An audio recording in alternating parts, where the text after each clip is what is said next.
States of America and to the republic for which it stands, one nation, under God, indivisible, with liberty and justice for all.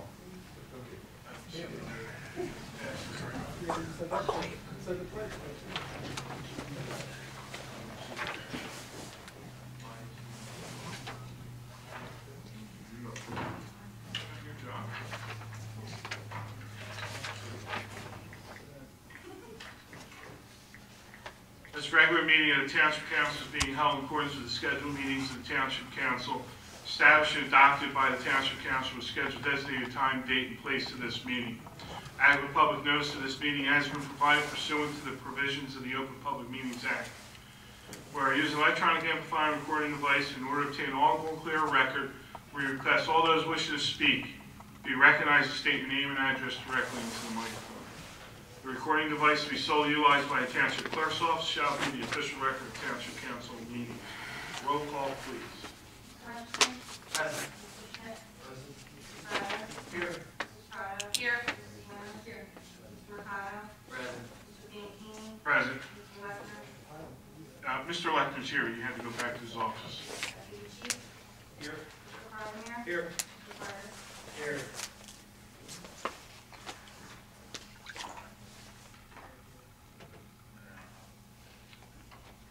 We'll have the first public portion. Anyone wish to speak on agenda items only, please raise your hand, come to the microphone.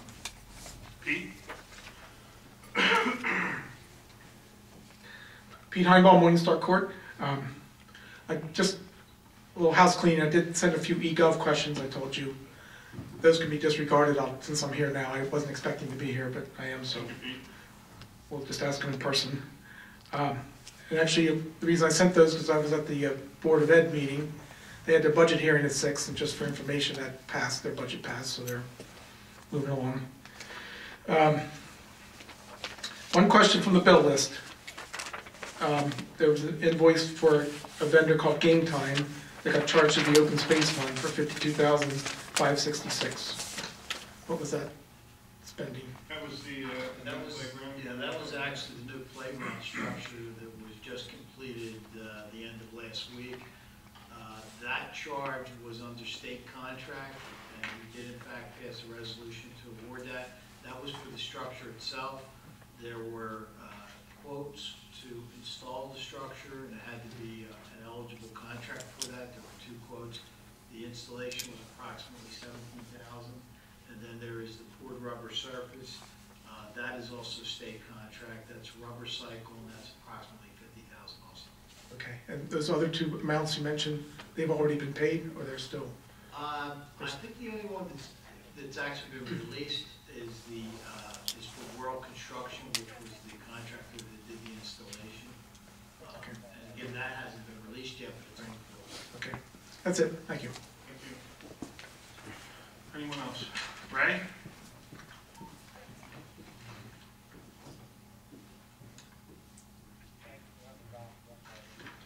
Good evening, Council. Ray Polidoro, Ariel.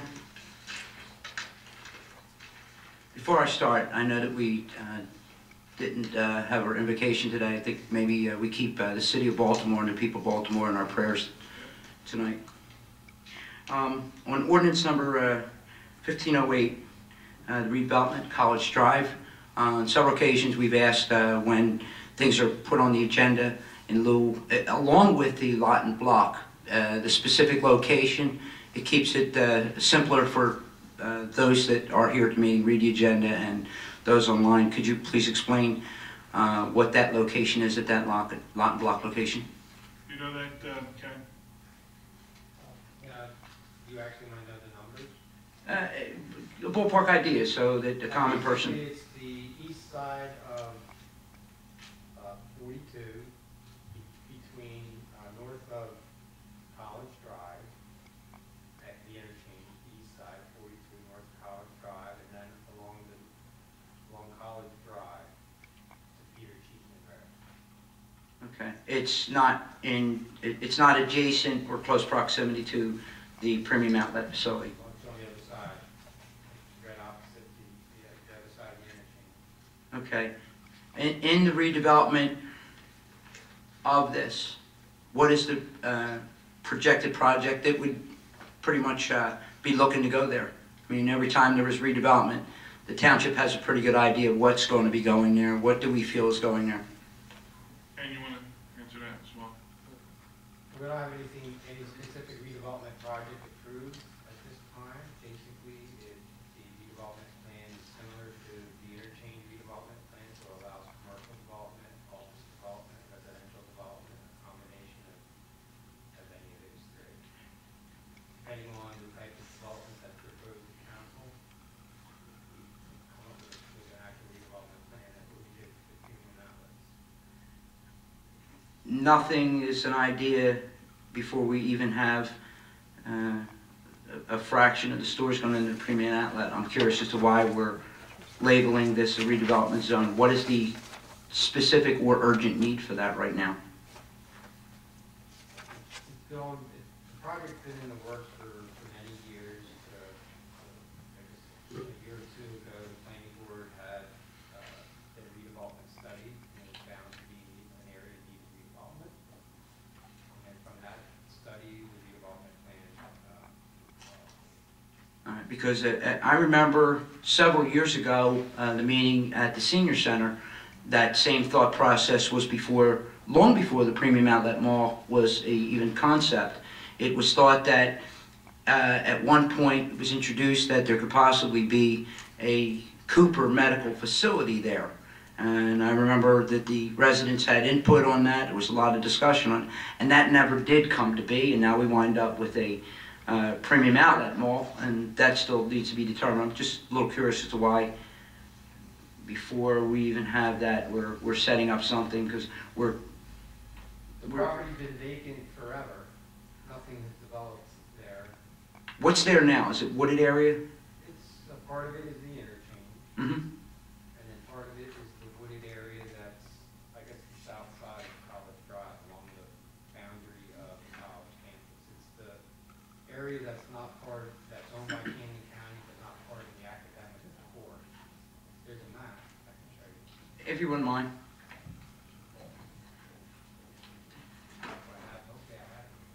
And while you're looking for that, was this ever considered open space at any time? Okay.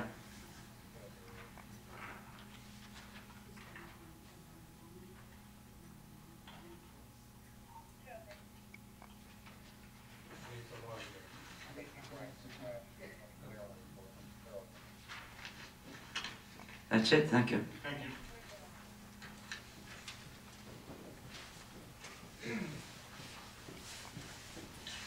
Evening, Council. Robert Kolakowski, Lincoln Drive, Glen Oaks. I have a question about the item on the agenda concerning the 90-day first refusal for Infinity Realty.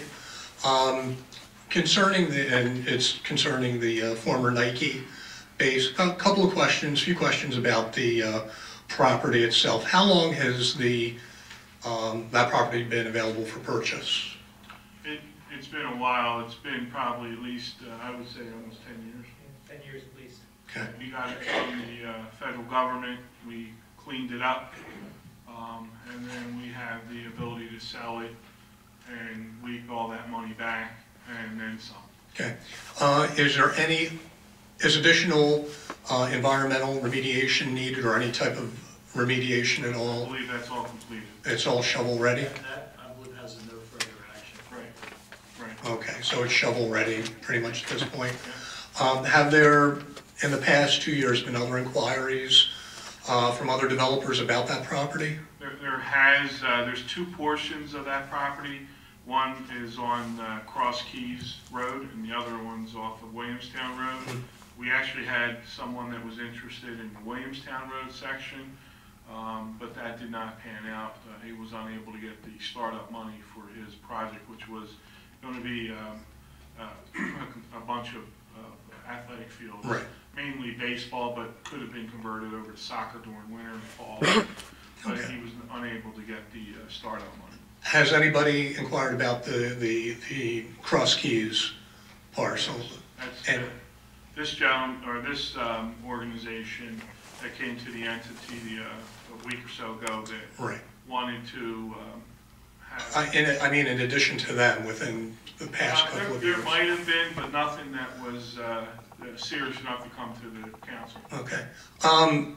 What I don't understand is that is would appear to be a prime piece of land. Before the recession, with all the big boxes building there, it was a hot area. And since then, all the development within the past couple of years on the Winslow side with CarMax and all the other small retail shopping centers going up. So what I'm wondering is, what is it about this property that has really not had any major inquiries from any of the major developers? I checked out what I could on Infinity Realty. They were just incorporated in February of this past year. They're either parent company or sister company. J.B. Richards Construction was just incorporated 3 years ago in 2012. They're estimated to be worth $22 million to I think $2.5 million to $5 million, and their major business, or from what I can tell, their only business, is construction of single-family homes. And with a development like the Outlets, you have Simon coming in to develop it. I have pretty much a lot of confidence in their ability to not only construct it, but to make it a success. They're the number one probably business of that type in the nation, but probably the world. So the degree of confidence I have in them in making that a success is fairly high, very high. With Infinity, with this parcel of land, I'm concerned that a company as small as that, their first foray into trying to be a retail developer, might not go that smoothly. I'm afraid that they could get started, lose financing, have a partially built development, and it having to be abandoned because of financing, or getting it built, not being able to find tenants. And I know that with the Outlets, the problem was it was private property.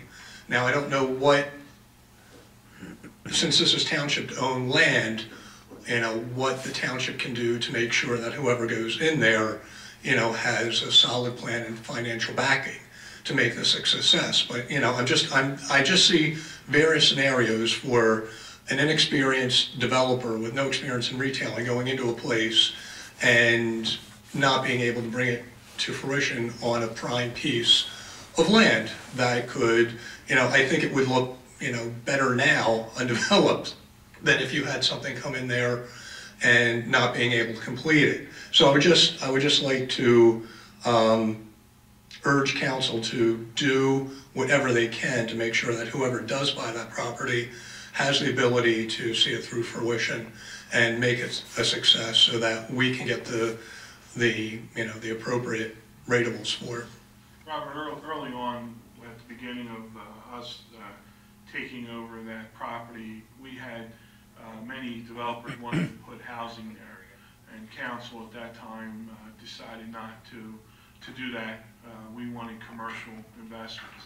I think, we're given this company, and Dave, correct me if I'm wrong, the 90 days because they are willing to invest money to see if they can market this, if they can get vendors or retail folks to sign up with them. But your point's well taken, and that's one of the reasons we do not have to accept anything that they present to us. I think it's pretty clear in that letter of memorandum. At this point, we haven't had any movement on it, so we felt it was safe just to at least give them an opportunity. If someone else comes along and says, hey, we'll buy it for X dollars, they can't meet it, we move past it. Right. See, that's part of my concern, in that any developer who is experienced in retail pretty much could look at that property and within a week know what could go in there, would have ideas for soliciting businesses to go in there. And I'm just feeling that this particular entity just doesn't have the experience, especially for a land that has been undeveloped for so long, because there seems to be something that developers are being wary of, and I just wouldn't want somebody to get that property and not be able to bring it to fruition. Understand. Thank you. Thank you. Anyone else? Seeing no other hands, I'll close the first public portion. Bids. West Sutton Avenue drainage improvement. And the location of Waterway Dam. Motion to accept the bids. Second. On the question, roll call, please. Hutchison. Yes. Schmidt. Yes. Fowler. Yes. Estrada. Yes. Mrs. Winters. Yes. Mr. O'Connor. Yes. Dan King. Yes. Minutes. Waive the reading and accept the minutes of the regular minutes, February 9th, 23rd, March 9th, 23rd, April 13th, West Sutton, March 8th. Motion to approve the minutes. So moved. Second. On the question, roll call, please. Mr. Hutchison. Yes. Mr. Smith. Yes. Mr. Fowler. Yes. Mrs. Estrada. Yes. Mrs. Winters. Yes, except for April 13th. Mr. Mercado. Yes. Mr. Dean King. Yes. We now have ordinances of second reading. There will be a public hearing for each ordinance. Ordinance O-15-08. Ordinance of the Township of Gloucester County, Camden State, New Jersey, adopting the College Drive redevelopment plan in accordance with NJSA 40A, local redevelopment and housing law. Ken, you want to give a brief summary of that as well for us? As I stated earlier, this has been in progress for several years. A couple years ago, the planning board had adopted in the council a designation as an area in need of redevelopment. Previously, it was zoned business park. There's been virtually no development in any of the business park zones in the township since the 1999 master plan. That was the impetus to designate the interchange redevelopment, which is on the other side of the highway. So through the study, we came up with the redevelopment plan, which is similar to what we did for the premium outlets. There are some changes. The outlet plan allowed for residential, single-family residential development interchange. This one doesn't.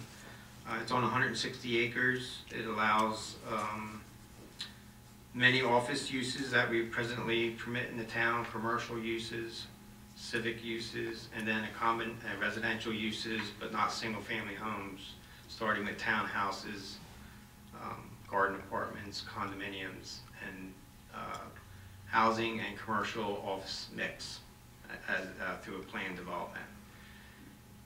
The redevelopment plan allows an opportunity for the market to present something to the planning board and the council. We don't have all the answers for everything. As a planner, we always say plan for what you want, but sometimes we plan for things that the market isn't willing to invest in, and lands remain vacant for years and years, and that's what happened through the interchange. So we think the redevelopment process that we initiated with the interchange redevelopment gave an opportunity for the premium outlets to come to the town. It's going to be a beautiful development, planned development. We think the same thing's going to happen here. And eventually, upon adoption, the council will, as a redevelopment entity, will see plans, hopefully, and we'll be able to negotiate and come up with something that's best for the town. Thank you, That's Ken. basically it in a nutshell. Thank you. We now have a public hearing on this ordinance. Seeing no hands, we close the public hearing. Motion to adopt. Second. On the question, roll call, please. Mr. Hutchison. Yes. Mr. Schmidt. Mr. Fowler. Yes. Mrs. Estrada. Yes. Mrs. Winters. Mr. Mercado. Yes. Dan King. Yes. Ordinance O-15-09. Ordinance amending Chapter 79 of the Code of the Township of Gloucester entitled Gloucester Township Towing Ordinance. This ordinance was amended to include a 5-mile radius in which the vendor had to be within in order to service our township. And I believe there was also a time limit that they had to be able to respond. And this ordinance is a proposed revision of the current towing ordinance that's been on the township books for many years. The challenges to the ordinance was that it was too exclusionary. If you were going to be a ordinance, you had to be located within the jurisdictional boundary lines of the Township of Gloucester. There was a challenge presented against that ordinance by a towing company just outside the boundary lines of Gloucester Township. The courts, although we felt that the action being presented by that towing was not meeting their burden to overturn our ordinance, the court was leaning towards making the ordinance more less exclusionary, including more fair to towers that were within the reasonable area to respond to police calls or residents. And the test seemed to be that within a five-mile radius of the center point of the township, ability to respond within 20 minutes, they had to have at least a half-acre storage facility, which we had in our ordinance, and that storage facility, which we maintain, cannot be used by more than 2 towers. It totally revamps the fees. The township has a right to regulate the fees that are being charged, the hours of operation. We also use this as an opportunity to encourage a cleanup of some of the sites, such as screening of the towed vehicles that are stored on the lot, making it more disclosure to people that have to pick up their vehicles as far as the fees and where they're located. So it's a total revamp of our ordinance. And, the administration met with a lot of the towers that were interested, in perhaps just about all the towers within the Township of Gloucester, and had their input in this ordinance, and it's well accepted in its final draft. Thank you, Dave. We'll now have a public hearing on this ordinance. See no hands, we close the public hearing. Motion to adopt. Second. Question? Roll call, please. Yes. Yes. Yes. Yes. Yes. Yes. We now have resolutions of consent agenda. Any council person wishing to remove any of these resolutions, please let me know now. Do I have a motion to approve the consent agenda? Second. On the question? Roll call, please. Yes. Yes. Tyler? Yes. Mrs. Strada? Yes. Mrs. Lynch? Mr. Mercado? Yes. Yes.